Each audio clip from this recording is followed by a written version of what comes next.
Facebook and Instagram, you can go into your settings. You can see here on the slide sort of the specifics, but you can go into your settings and you can see both on Instagram, you go in your privacy settings, emails from Instagram, and then same thing in Facebook. You can see emails from Facebook, and you can see basically a record of the emails that Facebook or Instagram has sent you, so you can verify that they are in fact legitimate. And in Facebook specifically, there are sort of two inboxes. One is going to be your security emails, and the other one's going to be other emails, so maybe you filed a report or something and those might show up there. Another really important way to avoid getting your account compromised is two-factor authentication. And if you take one thing away from today's safety school, please let it be, I'm gonna turn on two-factor authentication if I don't have it on already. And two-factor authentication is really the best way that you can prevent your account getting compromised. And essentially, it forces you to have both your password as well as another device to log into your account when you log in for the first time on like a new device in a new location, things like that. So basically, when you set up two-factor authentication, you will go into your security settings, you will turn on two-factor authentication, and you'll have the option to get a code sent to either your phone in a text or to an authenticator app like Duo. There's a whole bunch of different authenticator apps that you can use that you'll then have to enter in to confirm, hey, I got this code, and it's me. And the reason that's good is it's kind of like having two locks on your house, right? Like, you both have to have that password, you have to have this code to get in, and it makes it much, much harder for hackers to get into your account. One sort of actually important thing I want to add here is you're going to see these two options, and you might ask, like, which option should I use? Thinking about texting versus third-party authentication, texting in a lot of ways can be simpler, right? Like, we all get texts, we all have a phone. Third-party authentication can be a bit more secure, and with Instagram specifically, if you have multiple people logging into an Instagram account, it's actually a little bit easier to set it up. We have actually a special, way that you can set this up with multiple people with their authenticator apps. So something to think about. One might be a little more simple, one might be more secure. Honestly, either is better than nothing. So think about, what's going to work for you and your specific setup. The other piece of two-factor authentication that you're going to get when you're doing all this setup, and it's really not that hard. I know talking a lot about it because it's important, it's really not that hard, but you will get a set of recovery codes. So in addition to setting up your texting, your third-party authenticator will give you a set of recovery codes that you can use. Maybe you don't have your phone with you, maybe your phone got lost or stolen. You can use those recovery codes to log in instead of getting your codes. So when you get those recovery codes, one really, really important piece of this is to save those somewhere safe, wherever you think is best, but somewhere that's secure and safe and where you'll remember where they are. And then the last piece, so if your phone is lost or stolen, there's a couple of different things that you can do. One, you can use those recovery codes we just talked about to get into your account. Another thing you can do is if you have your account logged in on a trusted device, so maybe you don't have your phone, but you have your home computer and you're logged in there, you can go into your settings there, change your two-factor number, so that you can get in. And then of course the last thing to do is if for some reason none of that is working, you can go through our sort of help center flows to get access back to your account. So you guys have made it through account security, and gonna give you the quick sort of cheat sheet recap here. So number one, as I said, if you take away one thing, turn on two-factor. It really, really helps protect your account. The second one is use a strong password. Again, make sure it's a unique combination of letters and numbers. Use a password generating app, if you want to. It's a great way. I use one personally. The next thing to remember always in terms of phishing is don't click suspicious links. Just don't do it. It's not worth it. And also, don't give people you don't know access to your account. For those of you who have multiple people accessing Facebook account, Instagram account, you want to keep an eye on who has access, who has admin access to your page, all that kind of stuff, because there are folks in there that you don't know that well. It could get compromised through them, right? And then the last one is to really stay on top of all this stuff and kind of perform maintenance on it. Not to go back to the car analogy, but like you would a car, right? You take your car in for oil changes every 6 months or once a year, however frequently. You kind of want to do the same with your account security. You want to change your password, check who has access, make sure your two-factor is on, all that good stuff periodically so that you can keep that account secure and prevent it from being compromised. Okay, so now that you've heard me talk for a while about account security, we're gonna see if you guys were paying attention with a little quiz question. So the question is, which of these would not make a good password? A, your dog's name, B, a unique and random combination of letters and numbers, or C, a password created and stored in a password generating app. And if you thought the answer was A, your dog's name, you would be correct. You want to stay away from simple passwords with personally identifiable I got it! information. Oh, sorry. So that would not make a good password. And now I'm super excited because we're going to get to hear from Tamika Mallory, and she's going to tell us a little bit about... If you have a Facebook account, you should listen to this, okay? It will help you from those scammers. I'm so excited to be joined here by Tamika, who's a prominent creator, a social justice leader, and the co-founder of the Until Facebook sent me an email to join, so I want to share with you guys. Well, thank you so much Secure your for account. having me. I love prominent content creator. That sounds so cool. It's like that's the end of my title. But the bigger question is, does that mean I get a big job after we get off today? You know, I am a mother of a 23-year-old young man. I am also an entrepreneur, and I am one of the 4 co-founders of Until Freedom. And there are people in the world who call me a leader. You know, that's sort of the short version of all that I do every day, but it's a lot.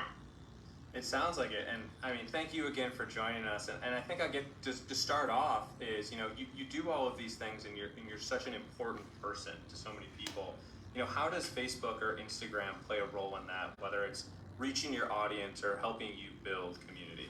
Well, certainly, you know, Facebook and Instagram have been pivotal in a few really important moments. I would say the Women's March is probably one of the biggest moments when we used Instagram and Facebook to organize over 5 million people around the world. And I can't say it was easy, because certainly, and I'm sure we'll talk about this, trying to manage all the people and the opinions and you know, and just trying to be there to moderate conversations, it took a lot of work. But it was important that people could get the info and could also share what they needed in terms of organizing, you know, for their communities. It was all happening right between Facebook and Instagram. What are some of the tools or features that, you know, as, let's say, when the Women's March was taken off, or just as you know, create content, put it out on the platforms or use the platforms, that you utilize in your day-to-day? Well, I'll tell you one big one that I'm using, and I learned a lot about this during the Women's March, but it was blocking people. That feature was incredibly important because we did have a lot of folks trolling us, and we had to try to keep the conversation safe, which is difficult, right? When you're having conversations about race, you know, gender, having people feeding and really using the forum as an opportunity to discuss their concerns and their frustrations. It can get crazy. And there were moments when we had to use some of those tools in terms of muting and really disengaging certain people and the types of comments that they were making from the platforms. So that would be one thing. I think recently, or maybe it's not so recent, the new feature in terms of when you block someone, you can block all the other pages where they come back or whatever, they can create something new. That was also necessary because there have been a number of occasions when you can tell that it's pretty much the same person under different profiles. And so we had to use that. Yeah, it's such a good point. I mean, you know, I think it's relatable. Obviously, what you've done is incredible, but even for someone who's an up-and-coming creator, I think the truth is that, you know, as you start to get more interactions on the internet, right? As you start to reach more people, like naturally, from just a sheer numbers perspective, you'll run into these things, right? And so for account security, it's probably 2-factor authentication or different things that prevent someone from getting into your account. And then also, like, I'm glad that the multi-block feature that we just launched has been really helpful for you. Yeah, I mean, I think education is key. And I think that if Meta is really serious about the safety of your members then there should be much more collaboration with people like me and other very influential pages and individuals to push out real specific educational material. I don't see that online where there's actual bullet points about things you need to do, the two-step verification, how to control some of the spam. It's things like that that I don't think people understand, and that type of information needs to be pushed out there. And you've got to use the voices that are important online in order to be able to do so. Thanks so much, Tamika, for your stories and insights. It's super helpful. Happy to do it. Thank you very much. It was great. All right, well, take care. And now we're going to be moving on to a very important topic. This might be boring for some of you, but for me as a content creator, I need this so much. How does Meta view bullying harassment? Today, I'm going to focus on really two different ways in which we think about bullying, harassment content on our platforms. The first, For the trolling people, this topic is for you. Listen very well before you continue trolling. Features that are available to you to both take control of your account and prevent unwanted interactions. Double-clicking into our policies. These are called our community standards. Our community standards are a global set of rules that dictate what is and isn't allowed on our platforms all around the world. If you go to our community standards, which can be found publicly online, you'll see that there's a subset for each category that outlines what are the different behaviors and pieces of content that are or not allowed on our platforms. I think the thing to know here is that Meta is constantly evolving our policies and thinking about how the internet and the ways that we interact is constantly changing.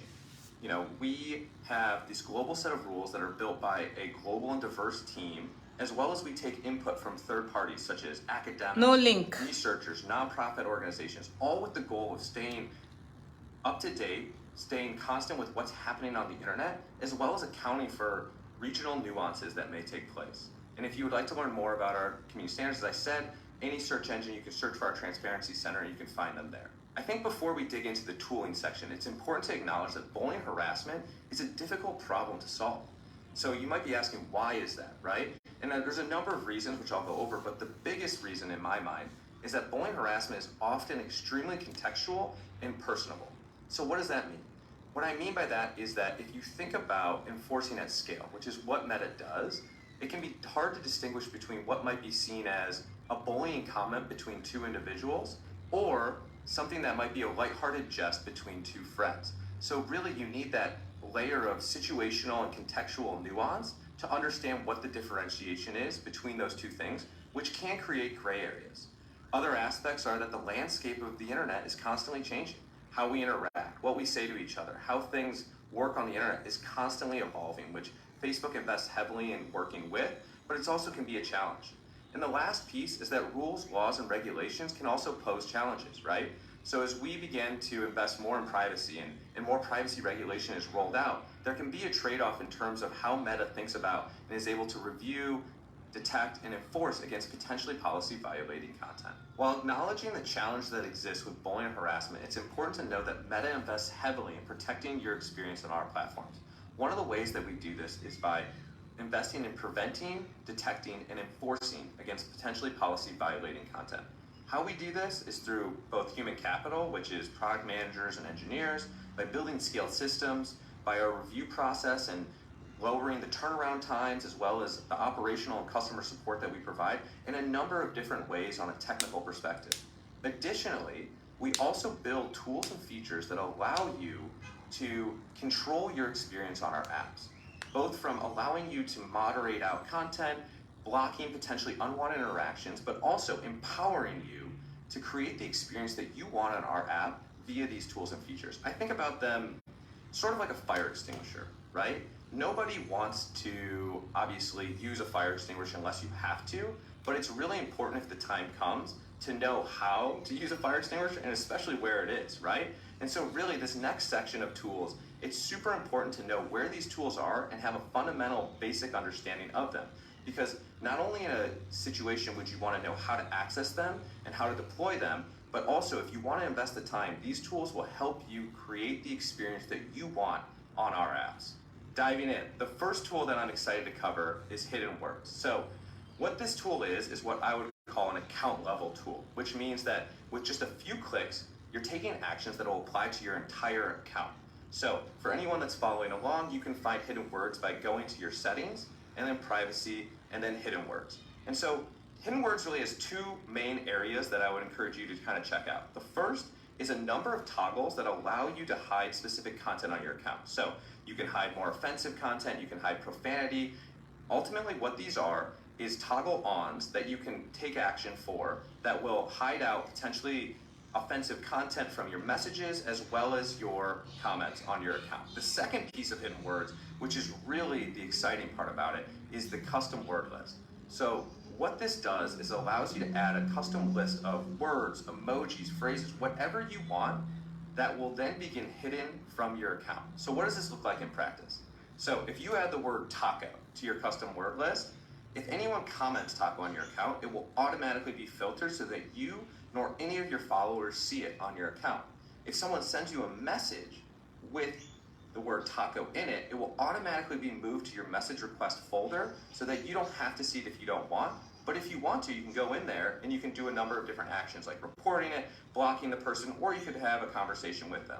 And I would really encourage you to really think about this tool as your best way to moderate content at scale on Instagram, right? Like it helps you create the experience that you want. And I think a lot of times people think about this tool as, you know, I only need to put bad words in there. I only need to put like the worst things I can think of. But the truth is maybe you don't want to have conversation about certain topics, or maybe it's annoying because people are commenting things about Bitcoin in your comments, right? Adding those words will automatically filter and help you moderate your content at scale. And the last thing is a pro tip here is that if you go and search for block list moderation terms online, a number of people have put together lists of all the bad words that you can think of, so that instead of spending the time saying, oh, okay, I'm going to add this or that, you can easily copy and paste or have a base that you can work off of. And this is really the best tool that you can take both proactively and reactively to kind of control what is the content you see both in your comments, but also especially in your direct messages. The next tool that I'm going to cover is another account level. I'm gonna come back after the seminar, okay? It's called limits. I just wanted to share this with you. Bye. See you soon. And so what